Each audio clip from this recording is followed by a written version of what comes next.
बिस्मिल्लाहिर्रहमानिर्रहीम। अस्सलामु अलैकुम। शुरू अल्लाह के नाम से जो बड़ा मेहरबान निहायत रहम फरमाने वाला है। नबी सल्लल्लाहु अलैहि वसल्लम ने फरमाया, जब नमाज के लिए आज़ान दी जाती है तो शैतान भागता हुआ बड़ी तेजी के साथ पीठ मोड़कर भागता है ताकि आज़ान की आवाज़ ना सुन सके, और जब आज़ान ख़त्म हो जाती है तो फिर वो वापस आ जाता है। लेकिन जो ही तकबीर शुरू हुई वो फिर पीठ मोड़कर भागता है। जब तकबीर ख़त्म हो जाती है तो शैतान दोबारा आ जाता है और नमाजी के दिल में वसवसा डालता है, कहता है कि फ़लाँ बात याद कर, फ़लाँ बात याद कर। इन बातों की शैतान याद दहानी करता है जिनका उसे ख्याल भी नहीं था, और इस तरह उस शख्स को ये भी याद नहीं रहता कि उसने कितनी रकातें पढ़ी हैं। जब मुसलमान हिजरत करके मदीने पहुंचे तो वक्त मुकर्रर करके नमाज के लिए आते थे। इसके लिए आज़ान नहीं दी जाती थी। एक दिन इस बारे में मशवरा हुआ।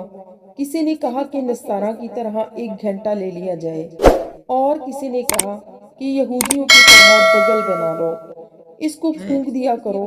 लेकिन हजरत उमर रज़ी अल्लाह अन्हा ने फरमाया कि किसी शख्स को क्यों ना भेज दिया जाए जो नमाज के लिए पुकार दिया करे। इस पर हजरत सल्लल्लाहु अलैहि वसल्लम ने इसी राय को पसंद फरमाया और बिलाल से फरमाया, बिलाल उठ और नमाज के लिए आज़ान दे। हजरत बिलाल रज़ी अल्लाह अन्हा को हुक्म दिया गया कि आज़ान के कलमात 2-2 मरतबा कहें, और सवा कद कामतुस्सलात के तकबीर के कलमात 1-1 दफ़ा कहें। नबी सल्लल्लाहु अलैहि वसल्लम ने फरमाया, अगर लोगों को मालूम होता कि आज़ान कहने और नमाज पहली सफ में पढ़ने का कितना सवाब मिलता है, फिर इसके लिए कुरान डालने के सिवा और कोई चारा बाकी ना रहता, तो अलबत्ता इस पर कुरानदाजी ही करते। और अगर लोगों को मालूम हो जाता कि नमाज के लिए जल्दी आने में कितना सवाब मिलता है, तो इसके लिए एक दूसरे से आगे बढ़ने की कोशिश करते। और अगर लोगों को मालूम हो जाता कि इशा और सुबह की नमाज का सवाब कितना मिलता है, तो जरूर चौंतड़ों के बल घिसटते हुए इसके लिए आते।